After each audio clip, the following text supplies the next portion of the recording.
ଆମର ବାପି ପଣ୍ଡା ଯେ ଅଛନ୍ତି ବର୍ତ୍ତମାନ ରଙ୍ଗମହଲରେ ସେ କହୁଛନ୍ତି ଯେ ଆପଣଙ୍କର ଯୋଉ ହାଇକୃଷ୍ଣ ବୋଲି ଯାଉଯିବ ସେ ନାଟକ କପି ହେଇଛି। ଯାତ୍ରା ଇନ୍ଦ୍ରମହଲର ଯୋଉ ହାଇକୃଷ୍ଣ ମୋର ନା ହାଇକୃଷ୍ଣ ମୋର ଶେଷ ସାକ୍ଷୀ ସେ ନାଟକରୁ କପି ହେଇଛି। ଯେ ସେ ନାଟକ ତ ମୁଁ କରିନଥିଲି, ମୋର ଗୋଟେ ସାନ ଭାଇ ତାପସ ସ୍ୱାଇଁ ଯିଏକି ସେ ଜଣେ ହଁ ହଁ ମୁଁ ଜାଣେ ସେ ତାପସ ସ୍ୱାଇଁ ନାଟକ ଥିଲା। ହଁ ସେ ତାପସ ସ୍ୱାଇଁଙ୍କ ନାଟକ ଥିଲା। ସେ ବାଇକଟା ଦେଖିଲା ପରେ ପ୍ରଥମତଃ ସେ ନାଟକର ଶୀର୍ଷକ ହିଁ ଭୁଲ କହୁଛନ୍ତି ଯେ ହାୟ କୃଷ୍ଣ ମୋର ଶେଷ ସାକ୍ଷୀ। ନା ନାଟକ ଥିଲା ଶ୍ରୀକୃଷ୍ଣ ମୋର ଶେଷ ସାକ୍ଷୀ।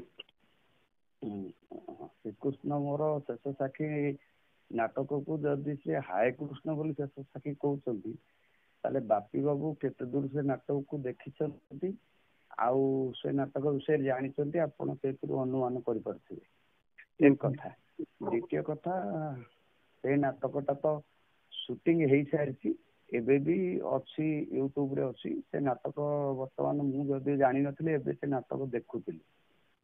ତାର କୌଣସି ସଂଳାପ ବି ୟା ସାଙ୍ଗରେ ତାର ଗପ ଅଲଗା, ହାକୃଷ୍ଣ ବୋଲି ଯାଉଯିବର ଗପ ଅଲଗା, ସିଏ ଅଲଗା ବି ମୁଁ ଦେଖୁଥିଲି। ଏବେ ସିଏ ବାପି ବାବୁ ଏଇଟା ଜାଣିନାହାନ୍ତି, କାହାଠୁ ଶୁଣିକିରି କହିଛନ୍ତି କି କଣ ମୁଁ ସେଇଆ ଭାବୁଛି। କାରଣ ମୁଁ ବାପି ବାବୁଙ୍କର ଦେଖୁଥିଲି ବି ମିଡିଆରେ ସେ କହିଛନ୍ତି ହାୟକୃଷ୍ଣ ବୋଲି ଶେଷ ସାକ୍ଷୀ। ମୁଁ କହିଲି ନାଟକର ଶୀର୍ଷକ ଯଦି ଠିକ ସେ କହିପାରୁନାହାନ୍ତି ସେ ଆଉ କଣ ନାଟକ ଦେଖିଥିବେ। ମୁଁ କିନ୍ତୁ ଏବେ ନାଟକ ଦେଖୁଥିଲି ତ ଫୋନ ଆସିଲା ଆପଣଙ୍କର। ସେ ନାଟକ ସମ୍ପୂର୍ଣ୍ଣ ଅଲଗା। ତାପରେ ଯଦି ବି ଡାଇରେକ୍ଟ ସେ ସ୍କ୍ରିପ୍ଟ ଏବଂ ନାଟ୍ୟକାର ଆମ ନିର୍ଦ୍ଦେଶକ ତାପସ ଥିଲା, ତାପସ ସ୍ୱାଇଁ, ତାଙ୍କୁ ଡାକିକିରି ଏବେ ତ ଏ ନାଟକ ଚାଲିଛି, ସେ ନାଟକର ସୁଟିଂ ବି ଅଛି। ୟାକୁ ଦିଟା ଯାକ କମ୍ପେୟାର କରିକିରି ଆପଣ ଦେଖିପାରିବେ। ଏମିତି ନାଟକ ସମ୍ପୂର୍ଣ୍ଣ ନ ଦେଖିକିରି ଏମିତି କହିବାଟା ଠିକ ନୁହଁ। ମୁଁ ବି ସେ କଥା କହୁଛି। ଓଡିଶା ସାରା ଯୋଉ ନାଟକ ବର୍ତ୍ତମାନ ଚହଳ ପକେଇଛି, ମାନେ ଯୋଉଠି ଯାଉଛି 2 ରାତି 3 ରାତି କରୁଛି, ରେକର୍ଡ କରୁଛି। ସେ ନାଟକ ନାଁରେ ଏମିତି କହିବାଟା ସେଇଟା ନାଟକ ନାଁରେ କହିବାଟା ବାପି ବାବୁଙ୍କର ମୁଁ ଭାବୁଛି ଠିକ ନୁହଁ। କାହିଁକି ନା ଦେଖନ୍ତୁ, ଆମର କପିରାଇଟ କଥା ଛାଡନ୍ତୁ, 7 ସୁରରେ ବନ୍ଧା ପୃଥିବୀ, 7ଟା ସୁର ସାରେଗାମା ପାଧାନି, ତାରି ଉପରେ ସବୁ ରସ, ସବୁ ଭାବ, ସବୁ ଗପ, ସବୁ ଗୀତ, ସବୁ ତାରି ଉପରେ। ତେଣୁକରି ମୁଁ ସେ ବାବଦରେ ବି ଆଉ ଆଗକୁ ଯାଉନି। କିନ୍ତୁ ପ୍ରଥମ କଥା ହେଲା, ମୁଁ ସେ ନାଟକ ଏବେ ଦେଖୁଥିଲି। ଫାଷ୍ଟ ଅଲଗା ଗୋଟେ ବାହାରୁଛି, ହାପିକର ବାହାରୁଛି, ତାର ନାଟକ କ୍ଲିପ ଦେଖୁଥିଲି, ତାର ଭିଡିଓ ଅଛି ନା ପୁରା ଭିଜୁଆଲ। ତେଣୁକରି ଏଇଟା ତ ପ୍ରମାଣିତ କରିବା ପାଇଁ ଆମକୁ କିଛି କଷ୍ଟସାଧ୍ୟ ନୁହେଁ ଯେ ସେକୁ ଆକୁ କମ୍ପାରିଟିଭ କରିଦେଲେ ପୁରା ସତ୍ୟାସତ୍ୟ ଜାଣିପାରିବେ। ଏବଂ ଆବଶ୍ୟକ ପଡ଼ିଲେ ଆପଣ ତାଙ୍କର ସେ ନାଟକର ନିର୍ଦ୍ଦେଶକ ଯିଏ ଥିଲେ ତାପସ ସ୍ୱାଇଁ, ତାଙ୍କୁ ବି ଫୋନ କରିପାରନ୍ତି। ଆଉ ଏବେ ତ ନାଟକ ରନିଂ ଅଛି, ସେଇଟା ବିଗତ ପୂର୍ବ ନାଟକ, ସେଥିରେ ଆର କିଛି ବି ସାମଞ୍ଜସ୍ୟ ନାହିଁ। କିନ୍ତୁ ସେ କେମିତି କହିଲେ, କାହିଁକି କହିଲେ, ମୁଁ ସେ କଥା ତ କହିପାରିବିନି। କିନ୍ତୁ ପ୍ରଥମରୁ ସେ ଏଇଆ କହିଲେ ଯେ ହାୟ କୃଷ୍ଣ ମୋର ଶେଷ ସାକ୍ଷୀ। ସେ ବି କହିଛନ୍ତି ମୁଁ ପ୍ରମାଣ ଦେଇଦେବି, ମୁଁ ପ୍ରମାଣ ଦେଇଦେବି ଏ ନାଟକର କପି ହେଇଛି। ପ୍ରମାଣ ଦେବି କହିଛନ୍ତି, ଏଇ ପୁରା କହିଲି। ଏବେ ଏଇଟା ତ ରେକର୍ଡିଂ ଭିଡିଓ ଭିଜୁଆଲ ଅଛି, ତାର ବି ରେକର୍ଡିଂ ବି ସାଧାରଣ ଲୋକ ନେଇଛନ୍ତି, ସେ ବି ୟୁଟ୍ୟୁବରେ ଭିଜୁଆଲ ଅଛି। ଦିଟା ଯାକ କମ୍ପେୟାର କରି ଦେଖି ଦିଅନ୍ତୁ। ଆଉ କୌଣସି କିଛି ବି ସେଥିରେ କିଛି ଇଏ ନାହିଁ। ଆଉ ସେ କୋଉ ଦୃଷ୍ଟିରୁ ପ୍ରମାଣ ଦେବେ ମୁଁ ସେ କଥା କହିପାରୁନି। ଆଉ ହସ କାନ୍ଦଟା କଣ ପ୍ରମାଣ ଦେବା, ସେଇଟା କଣ ରଷିଆରେ ଅଲଗା, ଫ୍ରାନ୍ସରେ ଅଲଗା, ଭାରତରେ ଅଲଗା। ଭୋକଟା ସବୁଠି ଭୋକ। ତେଣୁକରି ସ୍କ୍ରିପ୍ଟର କିଛି ସାମଞ୍ଜସ୍ୟ ନାହିଁ।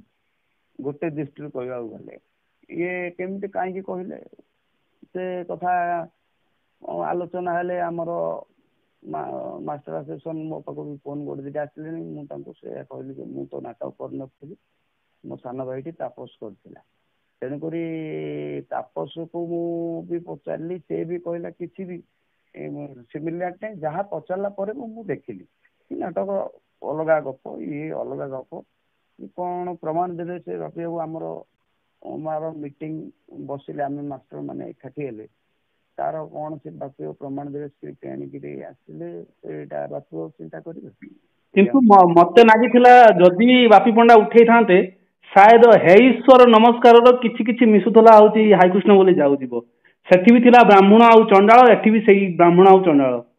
ହଁ ସେଇଟା ତ ଅଲଗା ରାଇଟର ଡିରେକ୍ଟର ଥିଲେ, କିନ୍ତୁ ଆମେ ତ ସେଠି ବି ନାଟକ ସେଇ ଗୌର ଦାସ କରିଛି ସେଟା, ମାନେ ଯୋଉଟା ଆମର ମୋବାଇଲରେ ଅଛି। ହଁ ହଁ ସେଇଟା ଆମେ ସେଇଟାକୁ ତ ସିଏ କଣ କରିଥିଲେ ସେ ନାଟକ ତ ମୁଁ ଜାଣିନି, ତାଙ୍କର ବୋଧେ ଈଶ୍ୱର କୋଟି ନମସ୍କାର କିଶୋର ସାର୍ ଥିଲେ ଡିରେକ୍ଟର, ମୁଁ ଜାଣିନି। ଆମେ ଏଥିରେ ଗୋଟେ ନିମ୍ନ ପରିବାର ଆଉ ଏ ପରିବାର ଭିତରେ ଦେଖେଇଛୁ। ତାପରେ ସେମିତି ବି ଯଦି ଭାବିବେ ଦେବଦାସ 3ଟା ଟର୍ମ ହେଇଛି, ଶାହରୁଖ ଖାନ କରୁଛି, ଦିଲ୍ଲୀପ କୁମାର କରୁଛି, ଇଏ କରୁଛି। ଆଉ ବି ଯଦି ଭାବିବେ direct Hindi cinema, Telugu, south ସିନେମାର ଡବିଂ ଡାଇରେକ୍ଟ ହଉଛି। ସେମିତି ବି ଯଦି ଭାବିବେ ଅନେକ ପୁରୁଣା ଗପ ବି ହେଇଛି, ଡାଇରେକ୍ଟ ହିନ୍ଦୀ ସିନେମା ଥୁଆ ହେଇଛି ଏବଂ ସୁପର ହିଟ୍ ହେଇଛି। ଯଥା ऐसा प्यार कहाँ, ଯୋଉଟା ମୋ ପାଇଁ ଗାଳି ବଜାଇ ଦେଇଛି ଡାଇରେକ୍ଟ ମ୍ୟୁଜିକ। ଏଇଟା ଗୋଟେ ବ୍ୟବସାୟିକ ମିଡିଆ, କିନ୍ତୁ ଏଇ ଯୋଉ ପର୍ଟିକୁଲାର ପଏଣ୍ଟ ଉପରେ କହିଛନ୍ତି ଏଥିରେ କୌଣସି ସାମଞ୍ଜସ୍ୟ ନାଟକରେ ନାହିଁ। ହଁ ଯୋଉଠିକି କୃଷ୍ଣଙ୍କ କଥା ଆସିବ ଆଉ ସେଠି ସେ ବେଦବାସ ଗୀତାରୁ ଆସିବ ନା କୋଉଠୁ ଆସିବ, ଆଉ କଣ ଲେଖା ଲେଖି ଅଲଗା। ସେ କୋଉ ଦେଶରେ କହିଛନ୍ତି ସେଇଟା ଆମେ ବସିଲେ ଚିନ୍ତା କରିବୁ ଏବଂ ପ୍ରମାଣ ଦେବୁ ବୋଲି ବି କହିଛନ୍ତି। ଏବଂ ନାଟକର ଶୀର୍ଷକଠୁ ହିଁ ପ୍ରଥମେ ଭୁଲ କହିଛନ୍ତି, ସେଇଆ ନଥିଲା। ମୁଁ ସେ ନାଟକ ତାପସ ଦେଇଥିଲା ମୁଁ ଜାଣିନି, ଆଉ ମୁଁ ବର୍ତ୍ତମାନ ଦେଖୁଥିଲି ସେ ସେମିତି କାଳେ ହେଇଥିବ ବୋଲି, କିନ୍ତୁ ସେମିତି କିଛି ଘଟିନାହିଁ। ଏଇଆ ହଉଛି କଥା। ହଉ ବିବାଦକୁ ଆଉ ବେଶୀ ବଢେଇନି, ଯଦି ମିଡିଆ ଆସନ୍ତି ନାଇଁ ଶୁଣ ତ ମିଡିଆ ଆସିଲେ ମୁଁ ବଢେଇବାର ନାହିଁ, ଭାବିଛୁ କି ଶୁଣନ୍ତୁ ଆମେ ନିର୍ଦ୍ଦେଶକ, ରାଇଟର, ସେମାନେ କଳାକାର, ମାଲିକ, ସେମାନେ ମାନେ ଅଙ୍ଗାଙ୍ଗୀ ଭାବେ ସମସ୍ତେ ଜଡିତ। ମାଲିକ ହଉଛି ସର୍ବୋପରି ପୃଷ୍ଠପୋଷକ, ସେମାନେ ଏଇଟା ଗୋଟେ ବ୍ୟବସାୟିକ ଯାତ୍ରା। ବର୍ତ୍ତମାନ ଆମେଚର ତ ଆମେ କରୁନେ, ବ୍ୟବସାୟ। ମାଲିକ 2 ପଇସା ପାଇବେ, ନିର୍ଦ୍ଦେଶକ ରାଇଟରଙ୍କର ପଇସା ତ ଆପଣ ଜାଣିଛନ୍ତି କଣ ମିଳେ, ଛାଡନ୍ତୁ ସେ କଥା।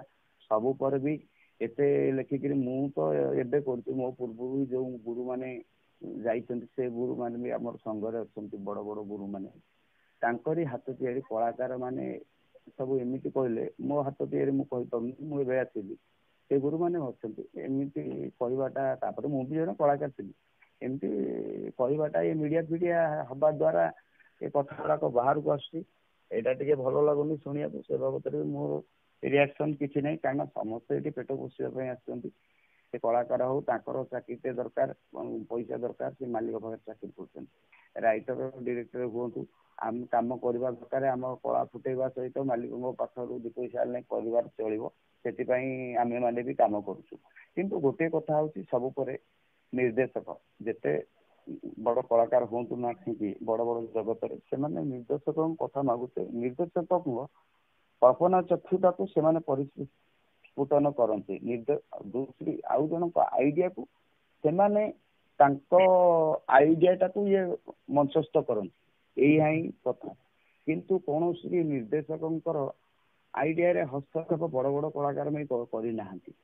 ଆଉ ଯଦି କହିବେ, ମୁଁ ଦେଖୁଥିଲି ଏବେ ଚାଲିଛି କଣ୍ଟ୍ରୋଭର୍ସି, ସେ ସଞ୍ଜୟ ବାବୁ ଇଏ ଭିତରେ ସବୁଗୁଡା ଦେଖୁଛି, ଏଗୁଡାକ ଭାରି କୁପ୍ରଭାବ ପକଉଛି ଯାତ୍ରା ଦର୍ଶକ ଉପରେ। କାରଣ ବର୍ତ୍ତମାନ ଓଡିଶାରେ ଯାତ୍ରା ଛାଡିଦେଲେ ଆଉ କିଛି ନାହିଁ, ମାନେ ଦେଖିବାକୁ ଗଲେ ଏଣ୍ଟରଟେନମେଣ୍ଟ ପାଇଁ ଏ ସବୁ ଜିନିଷ ଗୁଡାକ ଦର୍ଶକ ଦେବତାଙ୍କ ପାଖରେ ପହଞ୍ଚି ଗଲେ ସେମାନେ ସମୟ ଆସିବ, ସେମାନେ ଯାତ୍ରାରୁ ବି ଆଖି ଫେରେଇ ନେବେ ଯେ ପ୍ରକୃତରେ ଏମାନଙ୍କ ଭିତରେ ଏମିତି ଟଣାଟଣି ହଉଛନ୍ତି।